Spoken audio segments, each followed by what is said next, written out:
if for those people who have not been on a game drive, let me just paint a picture, if I may. Okay, so you're in the vehicle. Your game ranger is in front driving the vehicle.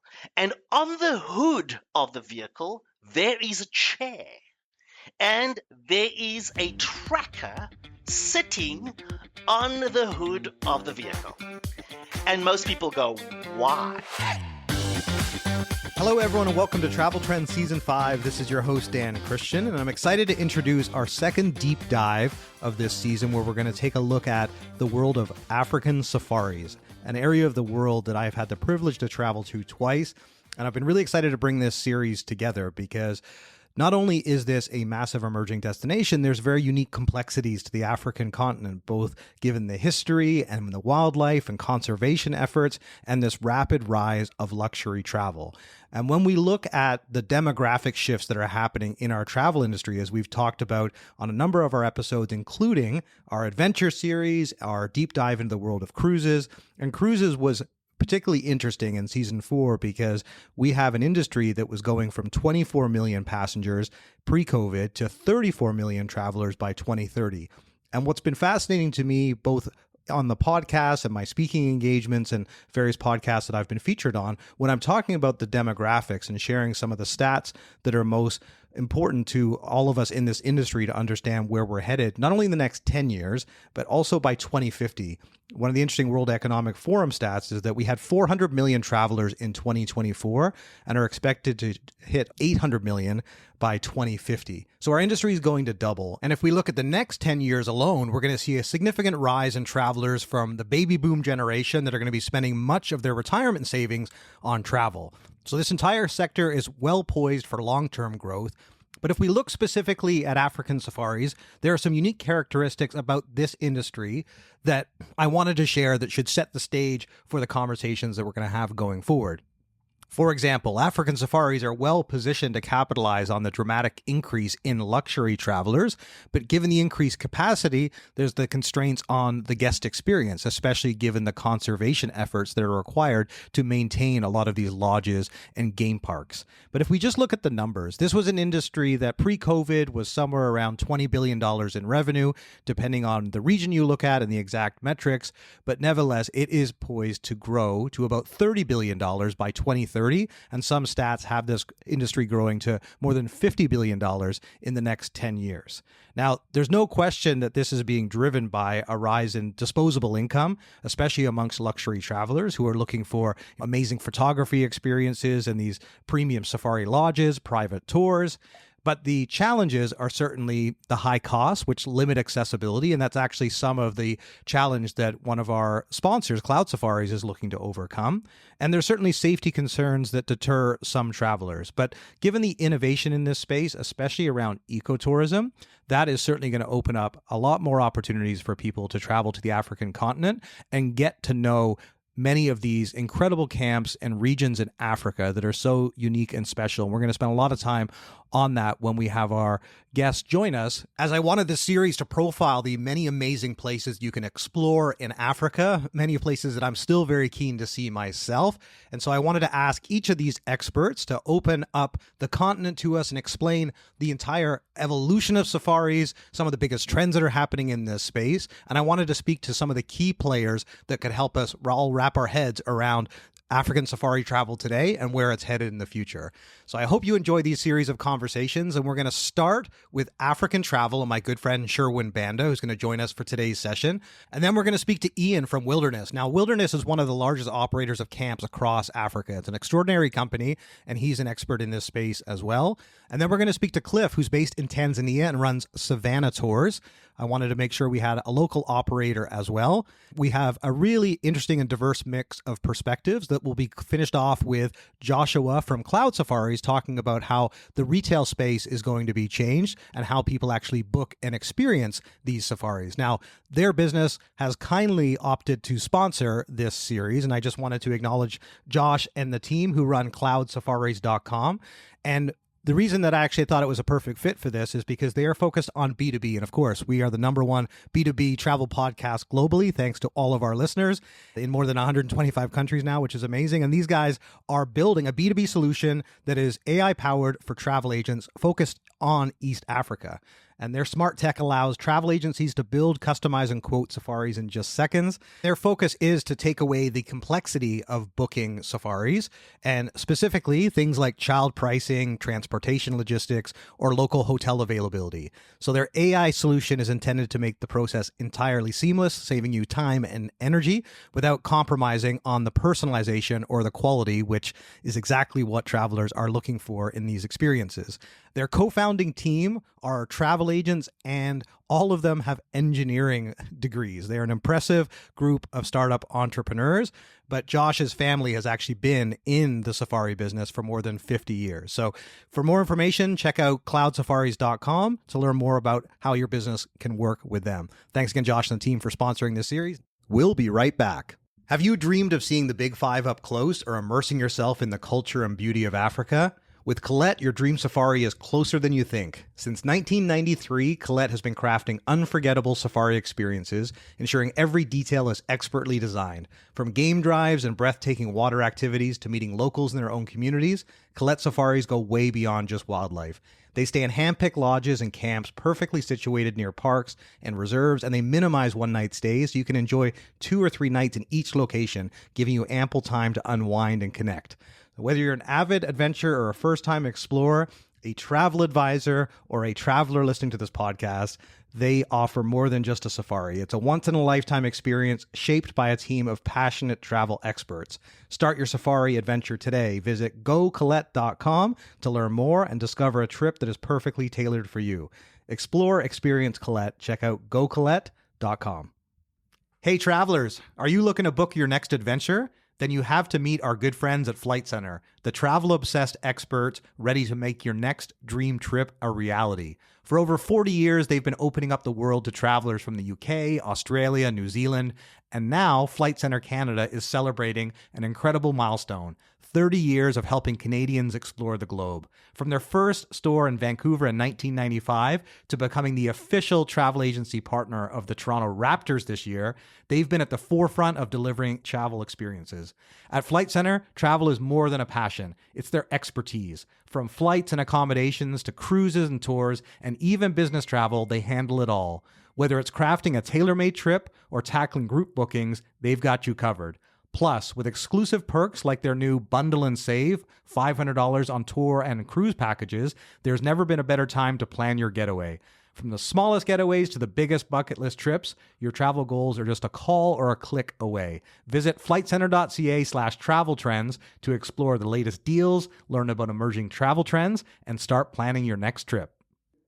And now, back to the show. Let's get on to the very first episode and speak to my good friend Sherwin Banda, the president of African Travel, which has been around for over 45 years and is the longest established luxury safari operator focused exclusively on the African continent. And Sherwin has been leading that business very successfully for many years, and I've had the opportunity to work closely with him. He's an amazing leader, a very inspiring storyteller, as you'll get to know, and we reached him in LA for this conversation. Sherwin, it's so great to have you with us. Thanks a lot for joining Travel Trends. Oh, I was so excited about this conversation for a number of reasons. A, because I like you and nice to be talking to people that I like. But more importantly, talking about the part of the world that I just absolutely love. It's such an honor. And you have so much to offer. And this is where you've got such an amazing backstory that our listeners are going to become familiar with. And I adore you as well. And working with you not only was such a pleasure, and this is why we're kicking off our Safari series talking to the CEO of African Travel, Sherwin Banda, who is a legend in this industry, someone that many others beyond myself respect and admire. But the way you came up in the industry is really interesting and fascinating. I think that our listeners will enjoy your backstory. But I think maybe we can just start with African Travel first, because I'm sure there's people out there listening to this that aren't familiar with the brand. So why don't you just tell everyone, what is African Travel? Give us an overview of the business. Thank you. Yeah, African Travel is North America's largest safari operator that focuses on Africa exclusively. So that's all we live and breathe.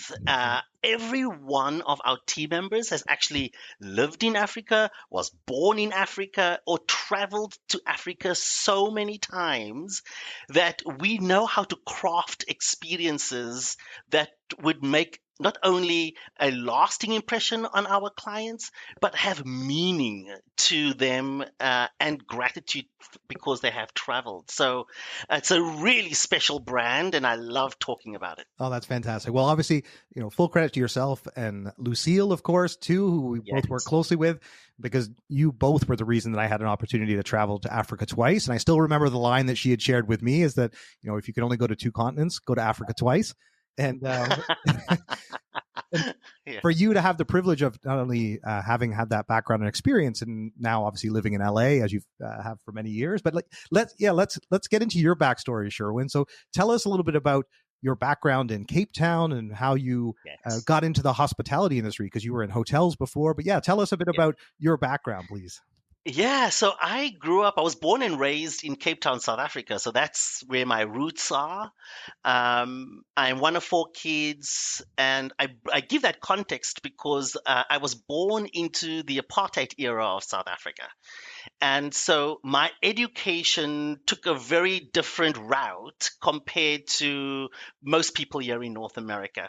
So after university, my mom never graduated elementary school because Wow. my grandfather died when she was 9 years old, and there were nine kids, and she was one of the oldest. And so she went to go and clean houses with my grandmother. Wow. But she was the integral person in my life Love because while she did not, what I would say, have book smart, she had life smart. it. And she was the one who said, I need you to do something that you love. And at a very young age, I didn't know what that meant. So after university, I went to go study law because I thought I'm going to be the person that's going to be part of rewriting South Africa's constitution. And I remember sitting in my first law class, and they were talking about colonization. And I was just like, oh my God, this is not what I want. So I immediately knew that that was not what I was going to do. So I went home after completing 3 years and to tell my parents, I'm not going to be a lawyer. And I hesitated and wrestled with this for such a long time because I was the first one to go to university in Wow. my Amazing. family. Yeah. So I went home. I said, I'm not going to be a lawyer. My mom sat on the edge of her bed, threw her shoe at me because she had paid for me to be at university. And she said, go and find a job. I walked into a retail store, which I was working at, and a hotel manager walked in and said, you need to be in hotels. I was 23 years old. I joined hotels and I stayed in hotels for 23 years. And Wow. African Travel was my client Mm-hmm. in a luxury hotel in Cape Town, South Africa. I told Lucille I am moving back to the US, and I was going to hand over the reins to the new general manager. She was devastated and said, oh my God, you cannot leave. A month later, I get a call from Lucille, and Brett Tolman, the previous chairman of Travel Corporation, basically said, we have a job for you if you want, if you're going to go back to LA. Would you like to be in charge of African travel? And so that's how I ended up here, and the rest is history. That's so I'm familiar with the last part of that story. What I didn't realize, there's a few things, and this is where I love being able to do the show and have a conversation with someone I've known for many years and have these new revelations. I didn't realize you were training to be a lawyer. Yeah. That makes a lot of sense, because just given how smart and successful you are, you certainly could have been. But I am glad you chose the travel industry. And I didn't know the origin story of how you ended up in the hotel. Do you want to just remind everyone what hotel that is? So I was at the Table Bay in Cape Town, which is on the waterfront in the city. Yeah, so that was the hotel. Yeah, because I remember hearing about you and Lucille talking about Table Bay and the fact you ran Table Bay, and because that is obviously, as you said, one of the key partner hotels that when they're Yes. sending people to for African safaris that you stay in if you're going to Cape Town. So, but I didn't realize the part that shocked me because you're still a young guy and a very successful one at that. You've been there for that long. I thought, oh, maybe 5 or 10 years, but not 20 plus. That's amazing. Yeah, so I actually I traveled around. So in that 23 years, of course, I managed hotels in England, in the US, and then I went back to South Africa. God, okay. And the real reason, this is a funny part of the story. Tell us. We wanted to adopt a child, and I knew that I couldn't get my husband to commit in Oh, any okay. other way to go back to South Africa, but to have a family. And so that's why we went to Cape Town. We adopted our son. Oh, that's amazing. And he is adorable. Like I just, you and I stay connected, of course, on social Yeah. media. You've got a beautiful family. And this is where, like, I mean, having a conversation with you when when you meet someone that you genuinely like, you admire, you respect them in the workplace, and you also see what they've accomplished personally as well as professionally. And that's Yeah. where, like, you are truly an outstanding person. And again, like, we'll keep on with the conversation, but I know that this is why I wanted to lead off the Safari series talking to you, because there's a lot more you're going to be able to educate me and our listeners on in this conversation about African safaris, which we can demystify for many of our listeners. We'll be right back. In today's fast-paced travel industry, businesses face constant challenges, keeping up with new technologies, meeting ever-evolving customer expectations, and promoting products effectively. The real struggle? Managing it all in-house. That's where Travel Tech steps in to transform your business. With over 25 years of experience, Travel Tech is one of the most trusted names in travel technology, offering tailored solutions to fit your unique needs. They make it easy to create seamless, bookable websites, manage and promote products, and automate everyday tasks, giving your team more time to focus on what matters most, your customers. Plus, Travel Tech is the go-to name in cruise technology with cutting-edge solutions for tour operators as well. Plus, Travel Tech has just launched Tech Talk, a new podcast for travel professionals by travel professionals. Explore the stories behind the biggest innovations in travel. Visit traveltech.com/travel trends or tune in to Tech Talk on Spotify and Apple. That's traveltech.com/travel trends and Tech Talk on Spotify and Apple Podcasts. Our longtime listeners will be very familiar with travelai.com, one of our sponsors from the very beginning. They've sponsored the last 2 seasons and also our AI Summit. You might actually remember they were recently featured in season 4, the 2 co-founders, John Leotier and Chris Jensen, live from Focusrite, where they shared how their innovative use of AI is reshaping the travel industry. If you missed it, we highly recommend going back to hear their inspiring story of building one of the fastest growing, profitable AI companies in travel, entirely bootstrapped. Travel AI is revolutionizing the industry by blending AI-powered efficiency with personalized, human-centered travel experiences. From micro-segmentation to tailored travel solutions, their mission is to enhance every traveler's journey while setting the pace for travel's future. Here's how you can join the exciting mission. If you or someone you know in tech or AI is looking for a new career that combines innovation and impact, then head to travelai.com or follow them on LinkedIn to explore more opportunities. They are growing fast. Thanks again for your continued support. Hey, travel publishers and content creators. If you're searching for a fresh way to boost your revenue, then look no further than our friends at Stay22. Their AI-powered solutions work seamlessly in the background, adding an extra stream of revenue without altering any of your site's setup. In 2024 alone, their tools have powered more than 2 billion pages and helped their partners generate more than $500 million in GMV. It's time for you to join successful partner programs like Matador Network and Weatherbug and elevate your earnings today. Just go to stay22.com/travel trends and you'll get details on an exclusive offer just for Travel Trends listeners. That's stay22.com/travel trends. And now back to the show. So you've got the hotel background. You moved to Los Angeles. So you're in Glendale. That's where the office is. I like the way you actually described African travel, given that there are so many companies that offer safaris, and customers are out there trying to figure out who do I deal with, what are, as we both learned from the Tolman family, both Stanley and Brett, what are your differentiators? How do you compete on something other than price? What is your unique selling proposition? I certainly had that drilled into me, and it's been immensely valuable in my life and career to be able to see companies that are successful and understand why. So let's just go back to that for a minute. When we think about African travel, you mentioned everyone has a background from Africa, so they actually know the continent, they know the countries, and there's many countries. That's the first mistake people make is it's not a country, it's a continent. Many amazing places amongst it. But yeah, tell us a few of the other differentiators of African travel. Longest established in North America, exclusively focused on Africa, and we are across 14 destinations on the continent. So we've been where most people want to go and travel. Because of our long-standing Yeah. relationships with partners in Africa, we have negotiating power.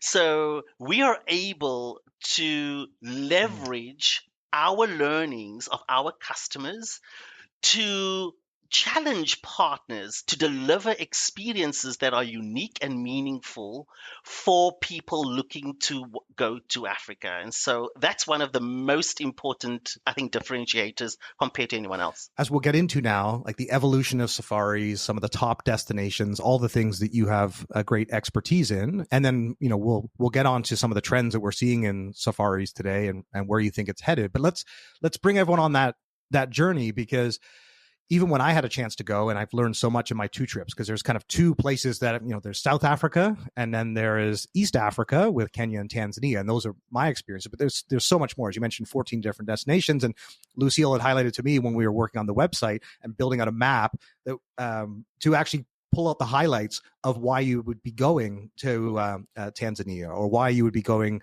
to Botswana, and like what is the highlights of each of these destinations, so you can decide what makes sense for you as a traveler. But the one thing that shocked me, of course, is learning the big 5. I mean, it actually goes back to hunting, which is like not what any of us are going there for today, and obviously still an issue when it comes to rhinos. But let take us through, if you wouldn't mind, give us a little bit about the evolution and popularity of safari travel in Africa. I mean, where did you see it originate? You don't have to go back to the very beginning, but how have you seen that evolve in your career as an option for many travelers to go to Africa on safari? So yeah, where did it sort of originate, and how has it evolved in your view over the last kind of 15 or 20 years? So when most people went to Africa, people think of, I guess, Africa when the Brits first arrived, as an example. Right. It was an old world kind of beauty, because while the wildlife was there, not only was the indigenous people there, but most people were going there because of the safari experience.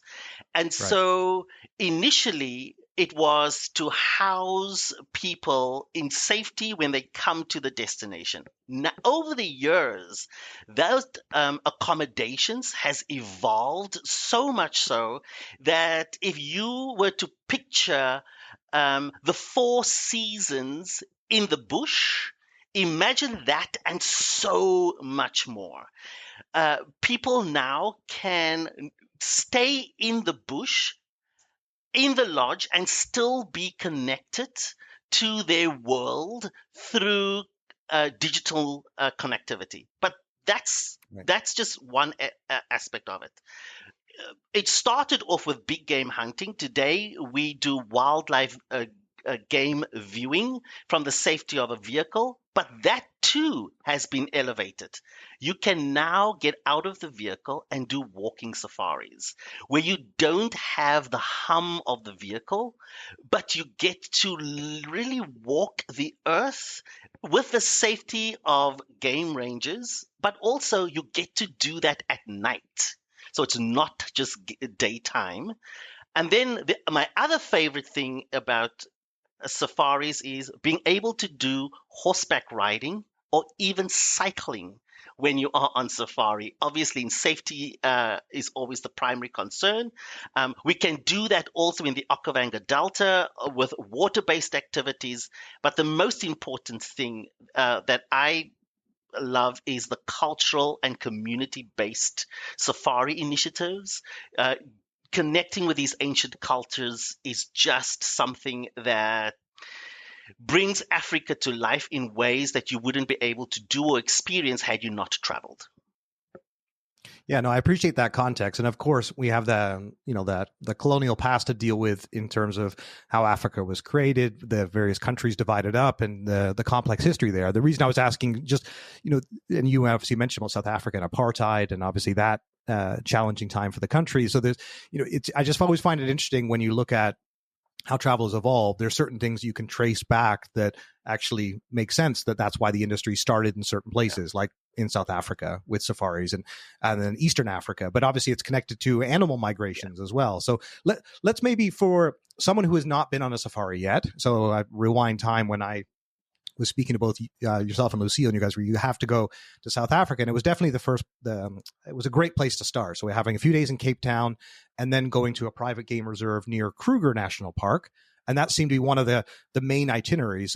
But to speak about the experience of someone going on their first safari, I would love if you wouldn't mind just to share how best to approach that and what the experience is actually going to be, because I didn't, staying at a park and then doing a morning drive, the afternoon drive. So walk us through, I guess, what would be a typical safari package and experience. Yeah, so let's talk about South Africa, because it's most North Americans who visit Africa tend to visit South Africa as the first timers, because the country, while it is a third world country, has a first world infrastructure. So most itineraries will actually start in Cape Town before safari for two reasons. One, it allows you to adjust to time before going onto safari, because safari has early morning starts and late nights. So it's a way to ease into the destination. And while there are amazing sights and sounds and adventures to experience in the city experience, the exciting part of the itinerary always is being on safari. So when you arrive in the Kruger National Park on your first day, you typically arrive around lunchtime. So you are picked up from the airport and you go enter the park. And entering the park also is a game driving experience. So you are driven from the airport to the lodge, and you get there, and typically you go into your room, beautiful accommodations. And all accommodations, by the way, when you are on safari, have glass fronts. So you are constantly looking at the view beyond your room, which is really special. So you get there in the afternoon, you have lunch. You get to your room, you have lunch, and after lunch, you get to relax just a little bit, and around 3:30 in the afternoon, you go on your first game drive. Now, a game drive in a game vehicle, everybody has a front row seat because there are no sides and you have unobstructed views. A game ride or drive can last anything between 3 to 4 hours, depending on what you see and how long you want to be in the bush. So you're starting out in the late afternoon and you come back in the early time. Now, for those people who have not been on a game drive, let me just paint a picture, if I may. Okay, so you're in the vehicle. Your game ranger is in front driving the vehicle. And on the hood of the vehicle, there is a chair. And there is a tracker sitting on the hood of the vehicle. And most people go, why? Because the tracker is looking at the ground and surveying the landscape while the game ranger engages with you, bringing the savannah to life. And all of a sudden, the tracker simply puts up his hand as if to say, stop. And we know in that moment that something is going to happen. And you are sitting in the vehicle with bated breath. And before you even realize it, you see animals within close range of the vehicle where you are able to see the majesty of this wildlife. I have done safaris countless many times. I am an African born on the continent. Every single time I go on this game drive, I get goosebumps. I consider it a miracle because it's not something that can be, planned. It's just nature telling its story and living part of the day-to-day experience is just being with us on that game drive. So you then come back to camp and you have all these goosebumps and you are like in awestruck moment that you have just seen what you have seen, and then they bring you Africa on a plate because now you are going to be served meals of your choice, or if you want to try something else. And you get to relive the bush experience in camp because now the locals who are serving you the meals are going to tell their stories through song. And so this experience of seeing Africa's wildlife and then hearing it retold through songs that you don't understand the words, but it speaks to your soul from a sense of understanding. And for some other weird reason, we just get it. So that's the day on safari. Sherwin, you just absolutely gave me goosebumps and took me back to my very first time at a game park, because it's exactly as you described when you see the tracker and you're so nervous to see them climbing off and actually walking through the wilderness, even though they're clearly experienced. But it's so overwhelming as a first timer to be in the bush, as I know you guys refer to it. And one of the things that Lucille had said to me is just wait until you're in the bush for the first time. The sights, the smells, the entire experience. And it truly is transformative because it's obviously written in our DNA. It takes us back in time where, when this was our reality. And so it's an incredibly powerful experience. And I think the only thing that you maybe missed there that was one of the highlights was the sundowner. The idea that you get off, which is another nerve-wracking moment when they actually encourage you to get out when you're still in the bush, and now you're going to be outside the vehicle. But tell everyone about that experience, because that was such a great highlight as well. The sunset, having a drink. But yeah, tell us how that works, because that's a big highlight of being 100%. Part of the charm of being on safari is being able to celebrate the change from day to night or from night to day. And on the first game drive experience, you are going to be in the bush as the sun begins to set. Now, imagine the blue sky suddenly change to these bright yellow and orange hues.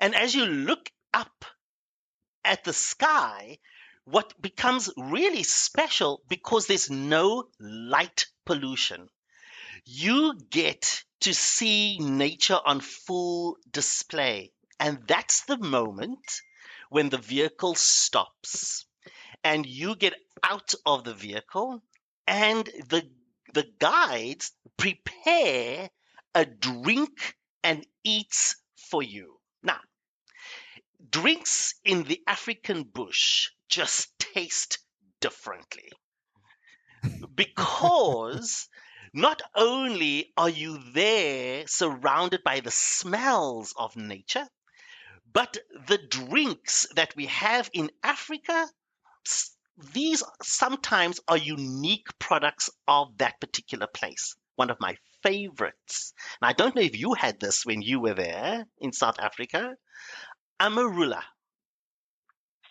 Yes, of course. So Yes. Delicious. amarula is what Americans would probably liken to a Baileys. Now, I would tell you it's much creamier, more delicious, and it comes from the amarula tree. So be able to have an amarula drink with biltong, which is indigenous to South Africa. It's dried meat, and the flavors that happens under the setting sun is really special. But there's one other part that happens in this moment. The sun sets, which also means the behavior of the wildlife changes, because there are nighttime creatures that become really active. And there's also prey that become way more active because it's the coolest time of the day. So what you are going to see on subsequent days is the night game drives. That is a completely different experience.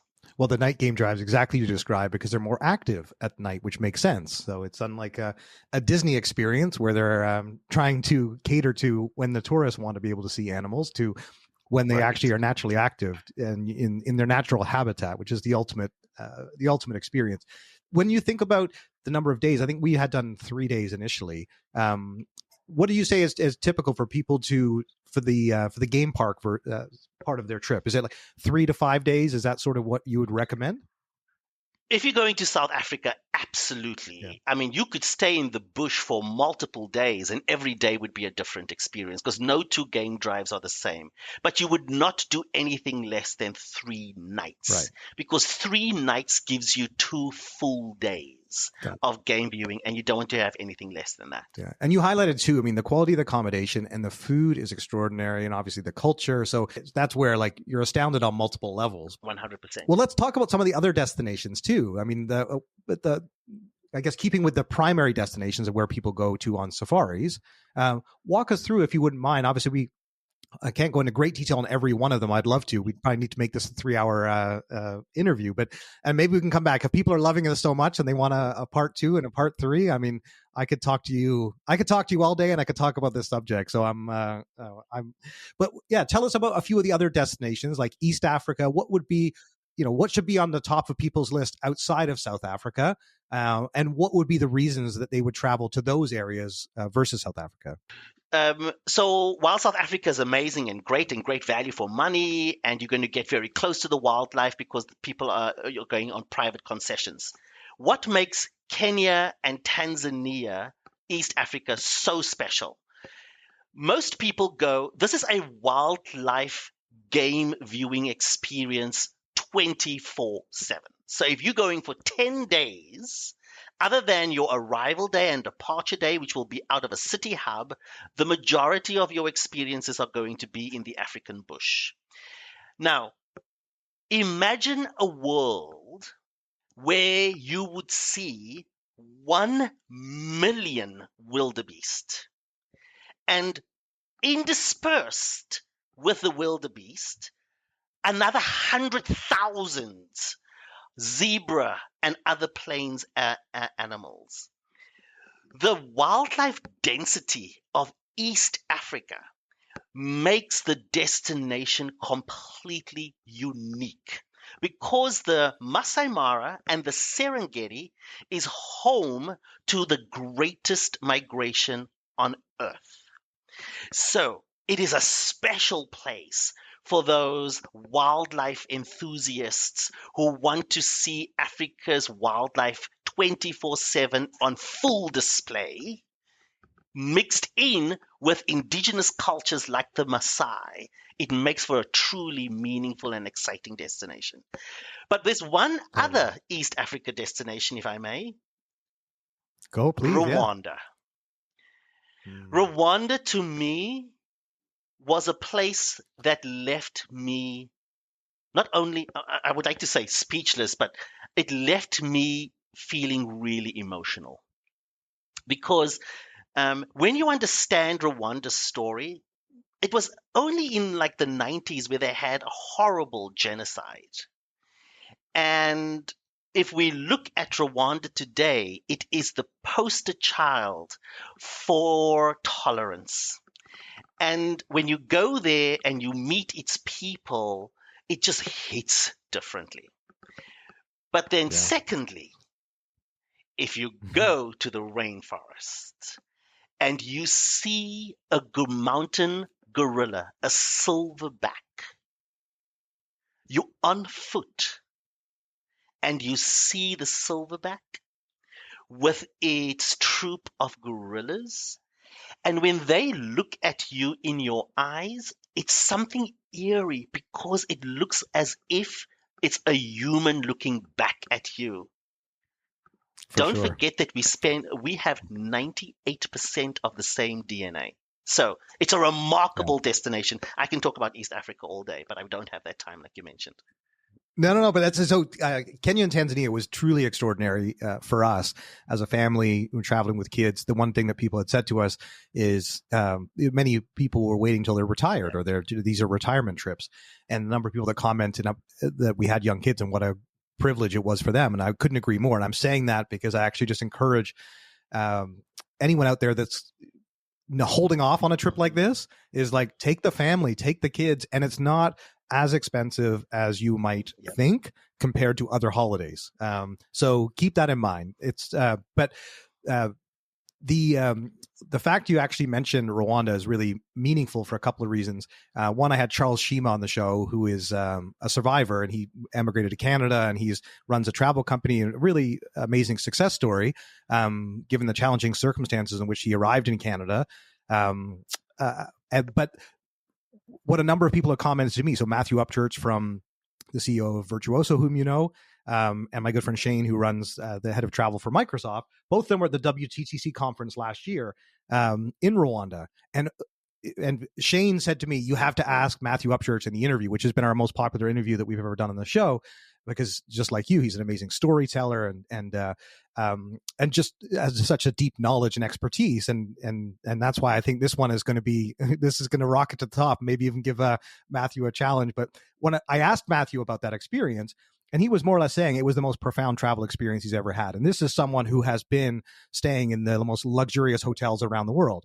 But he couldn't believe, and he was describing to me that there's a day of the week where everyone has to clean up. Like, it is so clean. Like, it's just like, and so, and this is where I guess my hope in the future, and we'll eventually get to this in our conversation, is that people will eventually feel comfortable traveling to Africa independently, or at least be able to book a flight to Rwanda and stay in a hotel and then decide, like traveling to Europe, what am I going to do today? Am I going to book a day tour? Am I going to go and see the gorillas? Like, it's like, and so I think it will obviously, and your guidance on this is going to be helpful, that the travel experience to Africa will evolve in the next 10 or 20 years. 100%.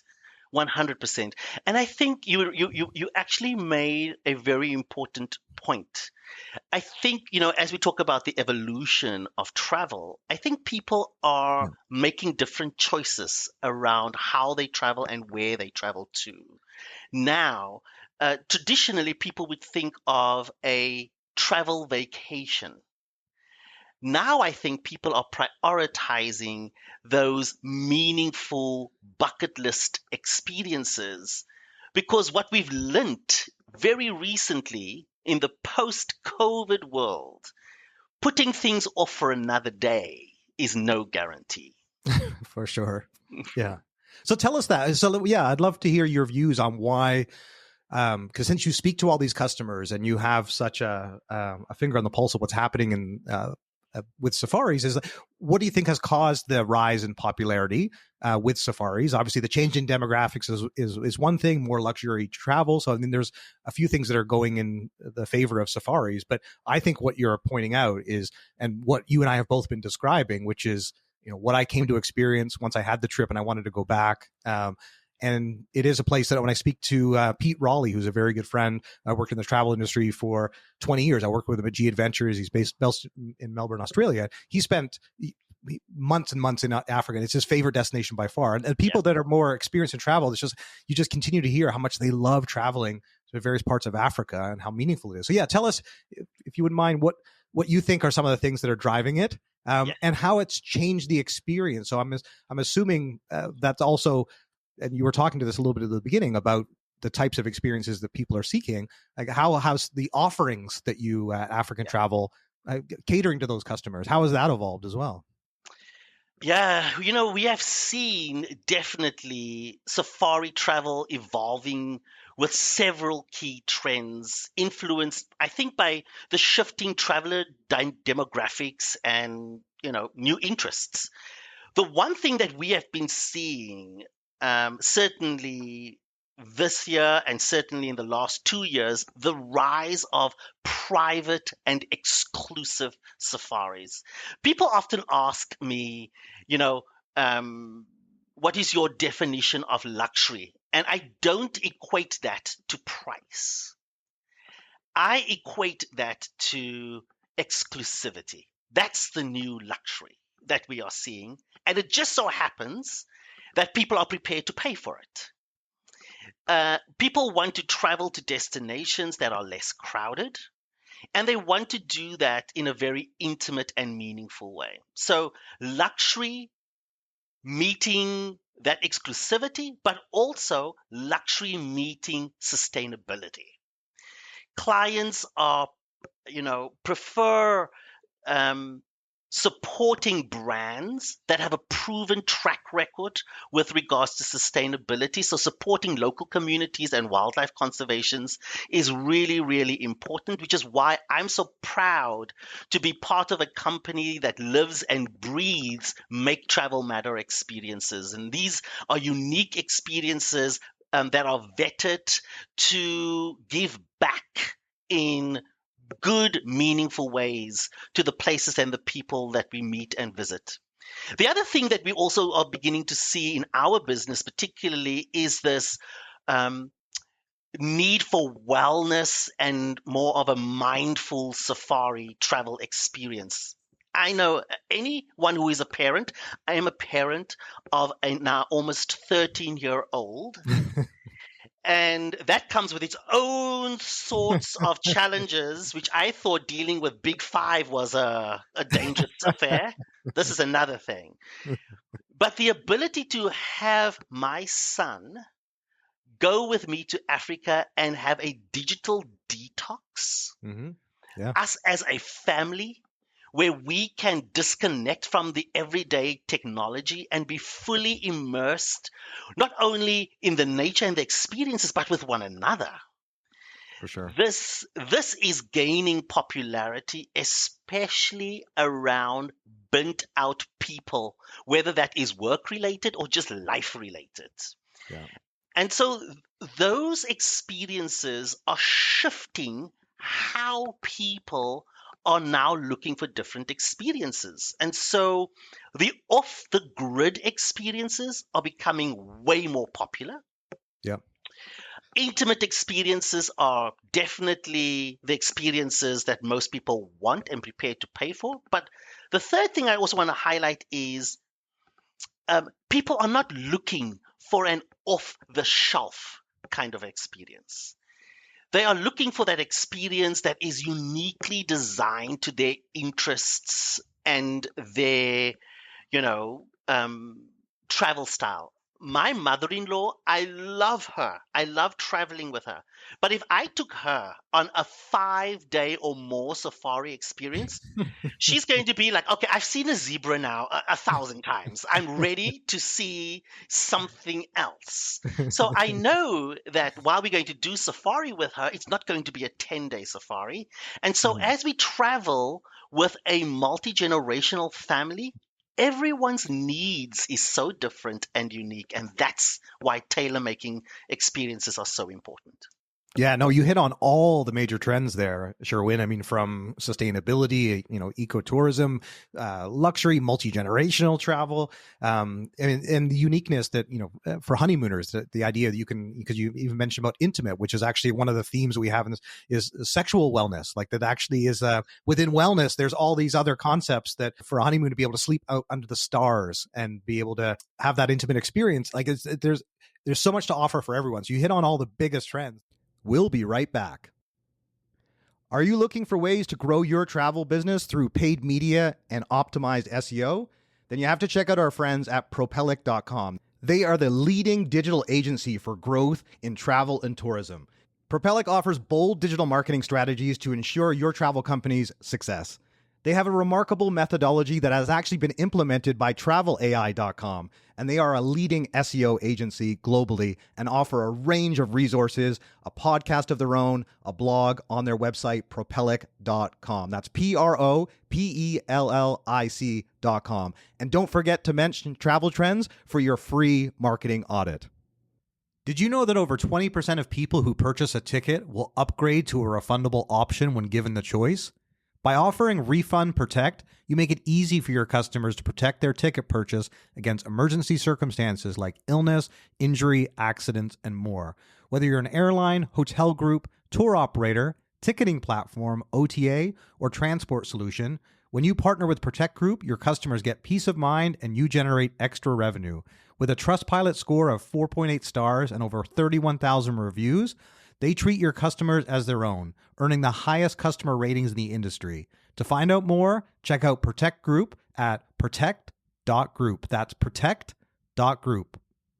Attention travel operators, destination management companies, and accommodation providers. Managing payments doesn't have to be a source of stress. Meet Flywire, the modern payments platform built specifically for the unique needs of the travel industry. With Flywire, you can collect payments from travelers worldwide with ease. Enjoy faster payouts in your preferred currency, reduce payment fees, and offer your guests flexible, localized payment options they're familiar with. Not only does Flywire simplify your operations, but it also helps elevate your guest experience and boost your bottom line. That means you can stop worrying about payments and focus on what you do best, creating unforgettable travel experiences. Discover how Flywire can help your business save time, save money, and deliver truly seamless transactions. Visit flywire.com/travel trends to learn more. That's flywire.com/travel trends. And now, back to the show. One thing I wanted to ask you is that what are some of the emerging destinations for camps or retreats? Because I think you hit on something really important is that people are already looking, they're saying that's great, South Africa, that's great, Kenya and Tanzania, but what about the Okavango Delta in Botswana or one of these other new camps that are, what are you seeing as some of the emerging destinations? So there are emerging destinations, and then there are destinations within popular destinations that are lesser known that are also growing in popularity. So you spoke about Botswana. Botswana is a remarkable destination, and you just spoke about wellness and well-being. Botswana is the latest country on the African continent that has now recognized same-sex marriage. And I mention that because people don't often equate Africa as being necessarily inclusive. So Botswana was always on the forefront of sustainability. Long before sustainability was a buzzword, the government has limited the size of camps in Botswana. So you will not find the large camps that you would see in East Africa or in South Africa because it was always built on the promise that sustainability was the cornerstone of their success. And so there are fewer people on safari in Botswana. The second reason why I love Botswana is the fact that it is a destination that offers water and land experiences. So it's a really cool place. Fun fact, Botswana is home to the second largest mammal migration on Earth. And it's the zebra migration. It happens as all the zebra across different parts of Botswana migrate to the Makgadikgadi Pans. And the Makgadikgadi Pans is a unique area because of the alkaline and salt in that particular region. So great. The second country that I would leave you with is Namibia. Namibia is a fascinating destination. Imagine the world's oldest desert. And as you go on these desert safaris, all of a sudden, you discover that there is a shipwreck in the middle of the desert. And not just one, but multiple. And it's a head scratching moment, right? Because now you're like, what has actually happened? And that's when the story begins. Because that part of the desert was once ocean. And the desert has reclaimed ocean, and there's a unique lodge in Namibia called Shipwreck Lodge. No kidding. That's very cool. It is a lodge built on the design of shipwrecks. What's also really cool about this is you get to go and visit ancient tribes that have been living in this part of the world for more than 100 years. The Himba tribe. And when you meet them, there's a real obvious difference because the color of their skin has a different hue. And then you quickly realize that the hue that they have is actually the soil, which they use as protection against heat and against mosquito or insect bites. Fascinating destination. Namibia has to be on your list. It's now on if mine. you're looking for something to do. That's amazing. Yeah, Botswana was, now Namibia is. So I'm super inspired from this conversation. So I'm my father-in-law is actually looking to go to Africa next, and so he's looking to do Kenya and Tanzania, and this is where I definitely am going to encourage many more family members, and clearly you'll be hearing from me, but Yes. to get them booked. But let's give them some practical tips. So Yes. now that we have given them kind of a good overview of the background of safaris and the various destinations within Africa to be able to travel to, and obviously all the big trends, when someone's actually trying to plan their safari, what are the things that you would, I guess, the key elements that you want them to take into consideration? Obviously, the provider is important, but wildlife accommodations. So yeah, tell what advice you would try and give someone on choosing a safari and choosing a provider. Okay, so choosing a safari, first make a list of what your must-haves that you need in an itinerary. Yeah. These are the non-negotiables. You need to know what they are for yourself, your traveling companion or companions, because that matters as we weave the itinerary together. The second thing is, what are the wildlife experiences you are looking for? Because every destination is different, and the experience that you are looking for may not be available in that specific destination. And the third thing that I would ask you to consider is, what time of year do you want to travel? Very important, yes. Because the time of year also dictates what experiences you are going to find as part of the itinerary. So make those your top 3. Those are great. Yeah, those are excellent. And I specifically remember Lucille saying to me, well, when do you want to go? And then we were looking back at the map again to figure out, and she knew right away, but that is a critical decision maker, because the migrations obviously is one big decision of why people go to certain destinations. Correct. So yes, those are great. Those are 3 to make a decision on a safari. And then when it comes to actually selecting someone to go with, because I'm sure when you type in African safari, the good thing is your brand comes up because that's in the name. 100%. But it is difficult for consumers out there to figure out who to travel with. So yeah, I know obviously many people will likely choose African travel as a result of our conversation, or even travel advisors too. That's obviously a big part of our audience. This is the number one B2B travel podcast. I know a lot of our conversation has been about travel experiences, and certainly that was my intention, because I know a lot of travel advisors have not been to Africa, and they'd be better positioned to sell it if they've been. They would want to. And I know a big part of African Travel's business is B2B. You work with Virtuoso. Correct. We saw each other there recently. And so, but yeah, when it comes to choosing a provider, to make sure that someone doesn't make the wrong decision, or what would be some of the suggestions for you to point them in the right direction? For me, there are top 3 reasons as well. First of all, choose a provider that offers you the protection under your regional legislation. You don't want to book or use a provider in a foreign country because you would have to navigate foreign currencies, etc. So that's one thing. The second thing is choose a provider that has a proven track record with regards to sustainability or expertise in the destination. It's important because should something happen during that travel journey, you want to know that you are with a provider that has the resources to take care of end-to-end experiences.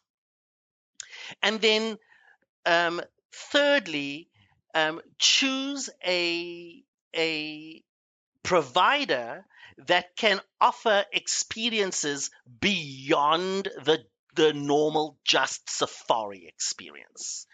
You want to be able to have an option for diversity of experiences and also have options to see different parts of the destination or that allows the itinerary to be more meaningful and impactful. So those would be the top three things that I would have you consider. Super helpful. Thank you for that, Sherwin. And I just have a couple last questions for you. And the one I'm also keen to ask you, just given you are a visionary in this space, is truly how you see it evolving in the next, let's say, 5 to 10 years. And you've hit on a lot of good points already. I mean, the digital detax being a great aspect with your son, like going on a family trip like that. It's one of my pet peeves. I was asked on a podcast recently what my main pet peeve is, and it's seeing a family when they're all on their phones on their holiday. It's just like, it's infuriating. It's even though it's not your family, it's just like be in the moment. But yeah, how do you see? So technology is one of the things that often comes up in AI, but like Sure. This is almost like the antithesis of that. This is going back to our roots and like, so yeah, how do you see it evolving, or even feel free, or like what you think is going to stay the same, and that's a good thing. So what does the future of safari travel look like to you? I think safari will always be an interest because of the wildlife experience. And so I don't see changes happening there.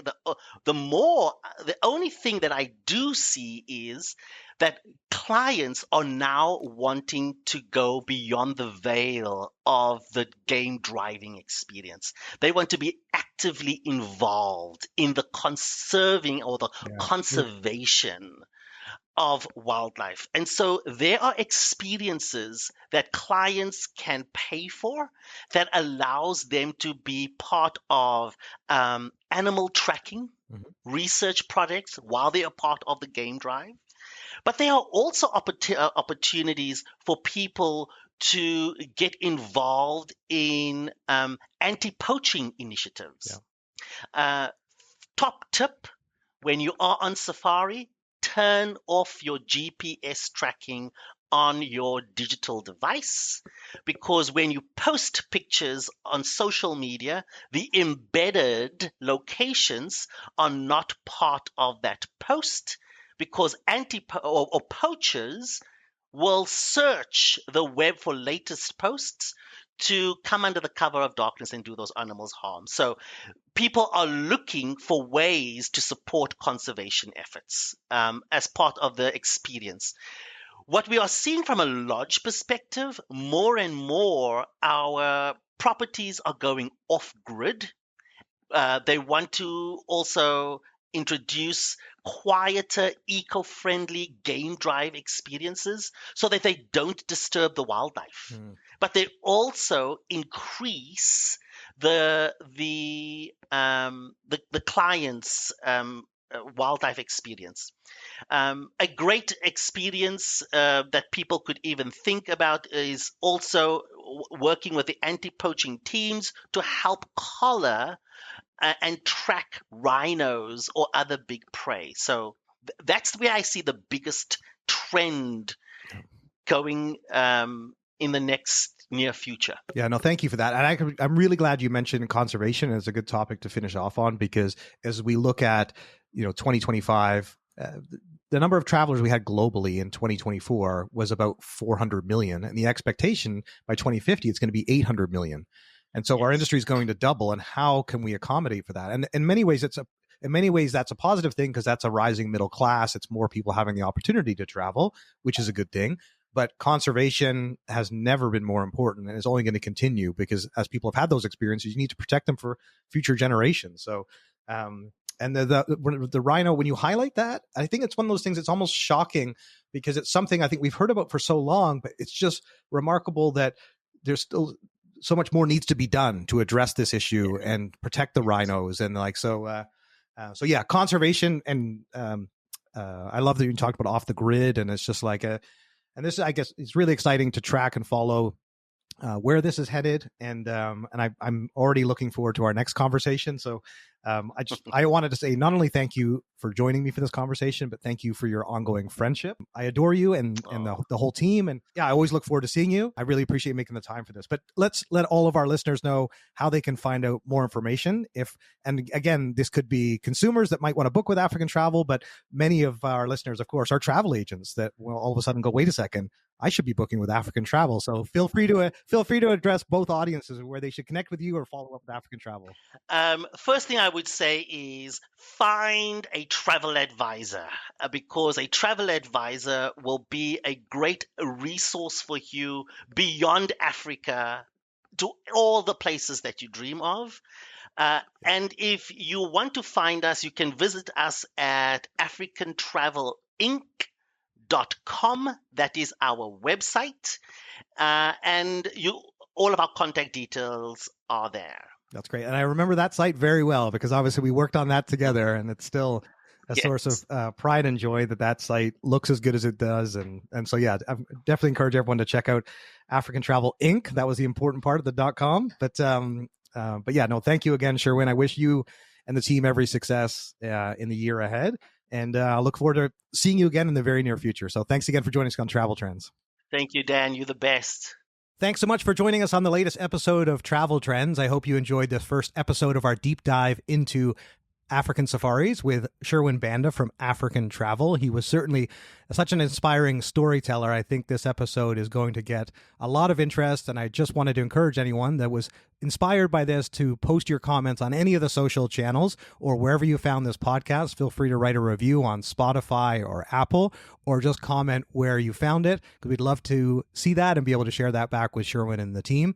And then, of course, we just want to acknowledge Cloud Safaris for sponsoring this series. Josh and the team are an extraordinary group of not only travel agents, but engineers. It's rare you have that combination of those two talents. But as I mentioned in the beginning, his family's been in this business for 50 years, and he and his team are very focused on working with travel agents, which is one of our biggest audiences for the show. So I encourage you to learn more about their technology and how they can make it easier and more seamless for you able to book trips that will still be very highly personalized for your guests. So check out more information at cloudsafaris.com. And then don't forget, we post clips and highlights of all of our episodes on our social channels, which is LinkedIn, YouTube, and Instagram at Travel Trends Podcast. So check us out there. And also, we send out a monthly newsletter, which you can register for at traveltrendspodcast.com. Our next episode will feature Ian from Wilderness Travel, and we've got a few more excellent episodes on safaris to come. And then we're also releasing throughout 2025 spotlight highlights from events, from destinations, and startups. So make sure that you are subscribed on the streaming platform of your choice to be notified when new episodes go live. Until next time, safe travels.